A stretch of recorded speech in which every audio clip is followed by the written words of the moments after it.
गोंदवले एक साधं शांत गाव, पण आज हे गाव एका अभिमानाच्या, सन्मानाच्या आणि देशभक्तीच्या क्षणाने भारून गेलं होतं.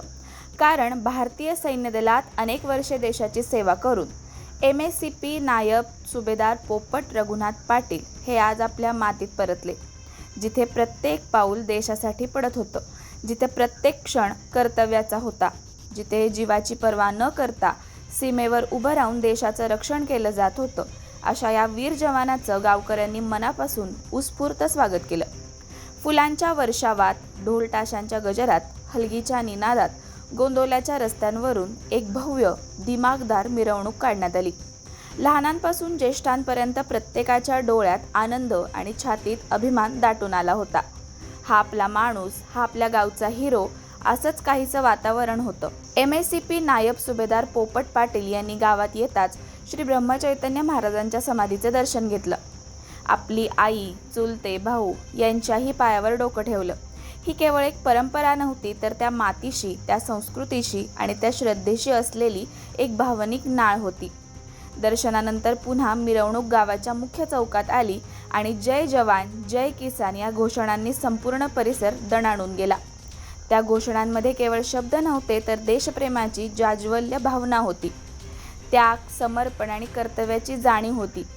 गोंदवले बुद्रुकच्या या पाटील कुटुंबाचा इतिहास ऐकला की अभिमानाने छाती भरून येते. कारण ही केवळ एका सैनिकाची कथा नाही, तर 4 पिढ्यांपासून चालत आलेल्या देशसेवेच्या परंपरेची कहाणी आहे. पोपट पाटील यांचे आजोबा कैलासवासी विष्णू गोपाळ पाटील यांनी या सेवेला सुरुवात केली. त्यांनी मराठा इन्फंट्रीमध्ये हवालदार म्हणून काम केलं आणि आजही ती परंपरा तितक्याच ताकदीने पुढे चालू आहे. पोपट यांचे चुलते गुरुनाथ पाटील हेही भारतीय सैन्य दलातून नायब सुभेदार पदावर पोहोचले आणि सेवानिवृत्त झालेत. तर नाईकपदी असलेले आशिष पाटील हे आजही सीमेवर देशसेवा करत आहेत. असं म्हणतात, देशभक्ती ही शिकवावी लागत नाही, ती रक्तातच असावी लागते आणि पाटील कुटुंब हे त्याचं जिवंत उदाहरण आहे. आज गोंदवले गावाने केवळ एका सैनिकाचं स्वागत केलं नाही, तर देशसेवेच्या त्या अखंड परंपरेला मानाचा मुजरा केला. ज्यांनी आपलं आयुष्य देशासाठी दिलं, त्यांच्या सन्मानासाठी आज संपूर्ण गाव एकवटलं. अशा या वीर जवानाला आणि त्यांच्या कुटुंबाला मनपूर्वक सलाम.